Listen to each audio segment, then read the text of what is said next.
Hello friends, think IT learn IT ચેનલમાં આપનું સ્વાગત છે.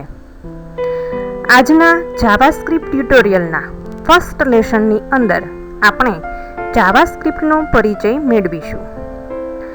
આ લેસનની અંદર આપણે જાવાસ્ક્રિપ્ટનો ઇતિહાસ, જાવાસ્ક્રિપ્ટના ફાયદા, ગેરફાયદા, જાવાસ્ક્રિપ્ટનો ઉપયોગ તેમજ જાવાસ્ક્રિપ્ટનો પ્રોગ્રામ બનાવવા માટે કયા કયા ટૂલ્સ જરૂરી છે તેના વિશે ચર્ચા કરીશું. Introduction to JavaScript. જાવાસ્ક્રિપ્ટનો પરિચય. Developed by Brendan Eich. Brendan Eich દ્વારા જાવાસ્ક્રિપ્ટ ડેવલપ કરવામાં આવેલી હતી. Developed in 1995. Type of software freeware. જાવાસ્ક્રિપ્ટનો ઉપયોગ કરવા માટે યુઝરને કોઈપણ પ્રકારની કિંમત ચૂકવવાની જરૂર નથી. જાવાસ્ક્રિપ્ટનો ઉપયોગ કરવા માટે તેને ડાઉનલોડ કે ઇન્સ્ટોલ કરવાની પણ જરૂર નથી. જાવાસ્ક્રિપ્ટ પહેલાં લાઇવસ્ક્રિપ્ટ તરીકે ઓળખાતી હતી, પરંતુ ટ્રેડમાર્કના કારણોસર 1995માં તેનું નામ જાવાસ્ક્રિપ્ટ રાખવામાં આવ્યું. જાવાસ્ક્રિપ્ટ વિશ્વની સૌથી પ્રચલિત પ્રોગ્રામિંગ લેંગ્વેજ છે અને શીખવામાં સરળ છે. જાવાસ્ક્રિપ્ટ કોમ્પ્યુટર બ્રાઉઝર, ટેબ્લેટ કે સ્માર્ટફોનના બ્રાઉઝરમાં ઓલરેડી ઇન્સ્ટોલ હોય છે. જાવાસ્ક્રિપ્ટ બધા જ લેટેસ્ટ બ્રાઉઝરને સપોર્ટ કરે છે, જેવા કે Google Chrome, Firefox, Opera, Microsoft Edge વગેરે. જાવાસ્ક્રિપ્ટ અને જાવા બંને અલગ લેંગ્વેજ છે. બંનેની ડિઝાઇન અને કોન્સેપ્ટ એકદમ અલગ છે. જાવાસ્ક્રિપ્ટ વિવિધ ઓપરેટિંગ સિસ્ટમને સપોર્ટ કરે છે, જેવી કે વિન્ડોઝ, મેક ઓએસ વગેરે. Client side scripting language.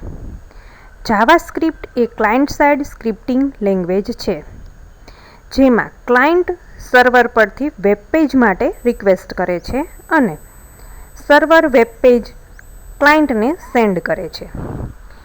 Client પર આ વેબ પેજ કોઈપણ સ્ક્રિપ્ટિંગ લેંગ્વેજમાં ડિસ્પ્લે થાય છે, જેવી કે જાવાસ્ક્રિપ્ટ, વીબી સ્ક્રિપ્ટ, HTML કે CSS. Use of JavaScript. જાવાસ્ક્રિપ્ટના ઉપયોગ. દરેક વેબ ડેવલપરે 3 લેંગ્વેજ શીખવી જરૂરી છે. ફર્સ્ટ HTML, જે વેબ પેજનું લખાણ દર્શાવવા માટે વપરાય છે. સેકન્ડ CSS, જે વેબ પેજનું લેઆઉટ દર્શાવવા માટે વપરાય છે. અને થર્ડ જાવાસ્ક્રિપ્ટ, જે વેબ પેજનું બિહેવિયર દર્શાવવા માટે વપરાય છે. જાવાસ્ક્રિપ્ટની મદદથી HTMLનું લખાણ બદલી શકાય છે, તેમજ HTMLના એટ્રીબ્યુટ્સ પણ ચેન્જ કરી શકાય છે. જાવાસ્ક્રિપ્ટની મદદથી HTMLમાં સ્ટાઇલ ચેન્જ કરી શકાય છે. HTML એલિમેન્ટને હાઇડ કે શો પણ કરાવી શકાય છે.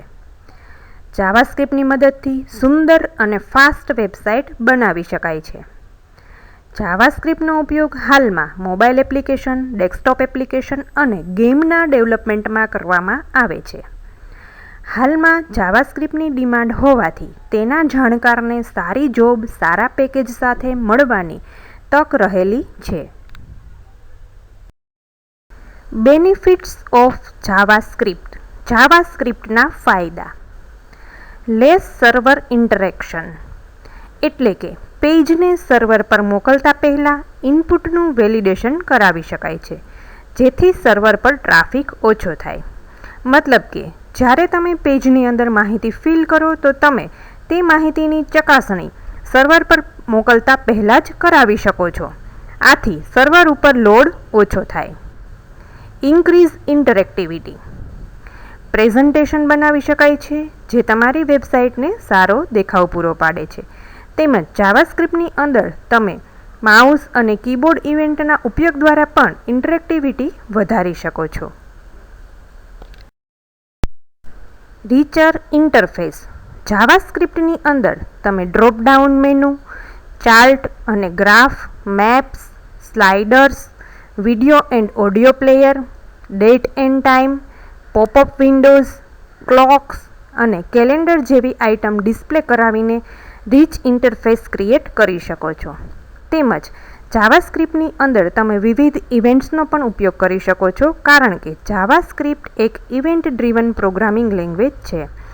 જાવાસ્ક્રિપ્ટની અંદર તમે on click, on load, mouse over, mouse up, key up, change જેવી વિવિધ ઇવેન્ટ્સના ઉપયોગ દ્વારા રીચ ઇન્ટરફેસ ક્રિએટ કરી શકો છો, તેમજ તમારા પેજનું કાર્ય તમે સરળ બનાવી શકો છો. Disadvantages of JavaScript. જાવાસ્ક્રિપ્ટના ગેરફાયદા. જાવાસ્ક્રિપ્ટનો ઉપયોગ નેટવર્ક એપ્લિકેશન માટે કરી શકાતો નથી, કારણ કે જાવાસ્ક્રિપ્ટમાં આવો કોઈ પણ સપોર્ટ અવેલેબલ નથી. જાવાસ્ક્રિપ્ટમાં મલ્ટીથ્રેડિંગ કે મલ્ટીપ્રોસેસર કેપેબિલિટી પણ નથી. JavaScript development tools. જાવાસ્ક્રિપ્ટમાં પ્રોગ્રામ બનાવવા માટેના ટૂલ્સ. જાવાસ્ક્રિપ્ટ પ્રોગ્રામ કોડ એડિટરમાં ડેવલપ કરવામાં આવે છે, જ્યારે જાવાસ્ક્રિપ્ટ પ્રોગ્રામનું આઉટપુટ વેબ બ્રાઉઝરમાં જોઈ શકાય છે. કોડ એડિટર બે પ્રકારના હોય છે: આઈડીઈ ઇન્ટિગ્રેટેડ ડેવલપમેન્ટ એન્વાયરમેન્ટ અને સેકન્ડ લાઇટ વેઇટ એડિટર્સ, જેની મદદથી તમે જાવાસ્ક્રિપ્ટનો કોડ લખી શકો છો. જાવાસ્ક્રિપ્ટ ડેવલપમેન્ટ ટૂલ્સની અંદર કોડ એડિટર્સ બે પ્રકારના હોય છે: આઈડીઈ અને લાઇટ વેઇટ કોડ એડિટર્સ.